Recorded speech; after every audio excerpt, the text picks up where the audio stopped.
what would you say to all the men of the world in general? I think I would say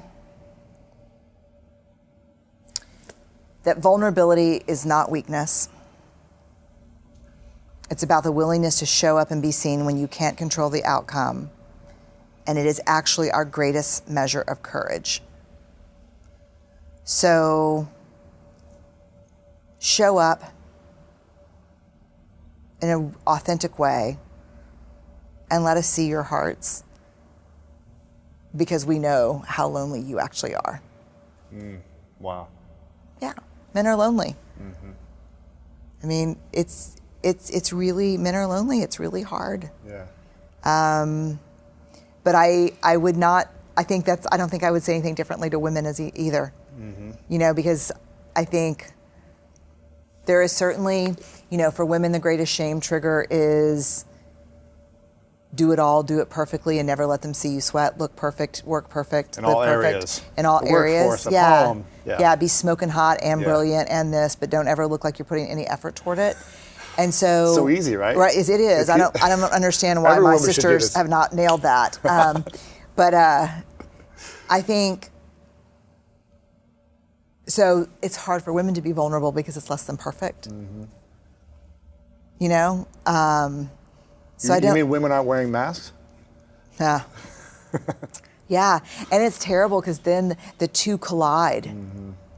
And you see in a lot of partnerships, I mean, I've seen it so much in my research, this contract we have where I'll stay smoking hot and awesome, and, you know, money and provider shame is such a real thing for men. Right. And, you know, you do this and this is our contract and we're both in straitjackets till we die. Yeah, and so like— How do we remove those jackets? Yeah, we just start getting real with each other. We just start being really honest. And we see each other. You know, we really see each other. Yeah. Wow. I've got a few minutes left, so I'm going to be mindful of these questions. I know, unfortunately. Let's go now. Let's cut it. I could ask you, I could talk to you for hours.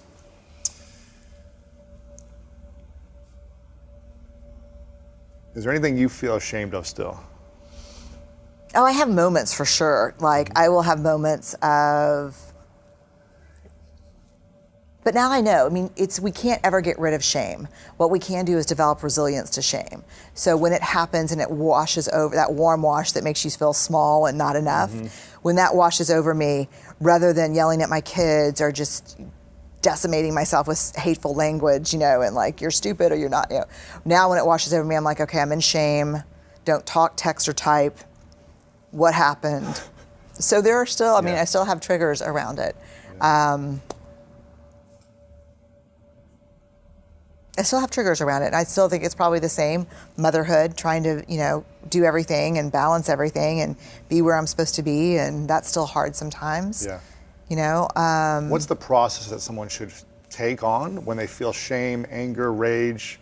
Well, shame I can really help you with is, first and foremost, talk to yourself like you talk to someone you love. So if something happens and you're overwhelmed with shame, the first thing you need to do is get back on your emotional feet. Don't talk, text, or type to anyone, because one of the things we want to do is push that shit out on other people. I'm good at that. Yeah. I'm guilty of that. Yeah.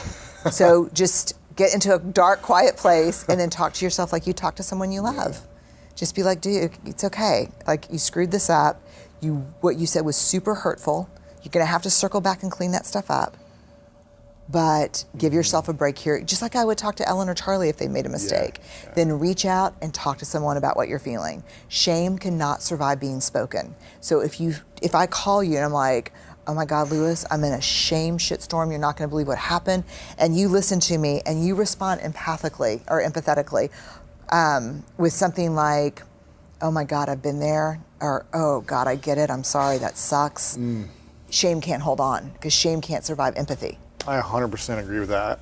Quick example, for 25 years I held on to this shame of being sexually abused by a man that I didn't know. And I was like, if anyone knew this about me, you know, my life was over. That's how shameful I felt, embarrassed and, you know, abused I felt from the experience. And when I finally had the courage to share it, it took me, a couple of years to share it over and over many, many times, I don't feel shameful. Like, I can talk about it openly and freely without feeling embarrassed, without feeling weak, soft, vulnerable, because, I own the experience, and it's not something I have to hold in and like react through rage, because I can just share it and I can communicate, as opposed to It's so brave. hold into this. Yeah. And I think whenever I face anything that I'm scared to talk about now, I just say, well, how can I talk about it? At least, how can I journal? I like to journal first. Oh, that's huge. So no one can shame me, right? Yeah, Or no one has to feel that's that. huge. Yeah. And then start having conversations. And when we have ownership over that shame, I feel like it doesn't own us anymore. I mean, so that's a perfect example. First of all, it's devastating that happens. Mm-hmm. It happens to boys. 1 in 6. Yeah, and they think that's an underestimate. Yeah. They think that. No, 1 in 6 is what's known. Yeah, and they think it's probably double that because of our culture and inability of boys to speak safely, even to their own parents around it. I never told anyone. Right. My parents didn't know. Right. So here's the example exactly. You talk about it now. So two choices. You own your story, you get to write the ending. You don't own the story owns you. Yeah. So then you talk about it now. So shame can't hold on. But then people see and hear you talking about it, and it gives them permission to talk about it. That's why shame cannot hold on to being spoken. So your courage to talk about that deflates shame. It takes it out of the air. Yeah. It's like filtering poison out of water. Yeah. Because you've got the courage to speak up. I mean, and that's how it works. And that's how all of this works, is that we own our story, or it owns us. Final 2 questions. This is called the 3 truths. I ask everyone at the end of the interviews 3 truths. You've written many books, all #1 New York Times bestsellers. Let's imagine it's your last day many, many years from now. Yeah. You get to write the story when it's your last day on your own terms, Yeah. right? You've written every book you've ever wanted to write. You've Okay. said everything you've always wanted to say. You've done every video, interview, whatever it is, you've achieved anything you set out to do. Okay. But for whatever reason, it's all erased and gone. So no one has access to any of this information.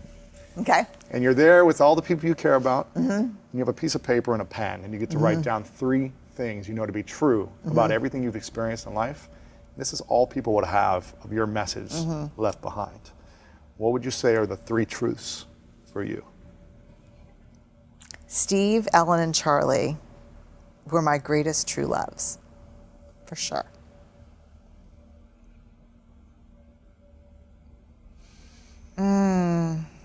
After that, everything seems small.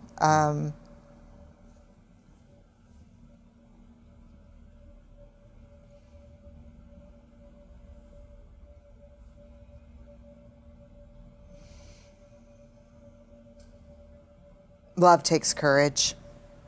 Be brave, let yourself be seen. And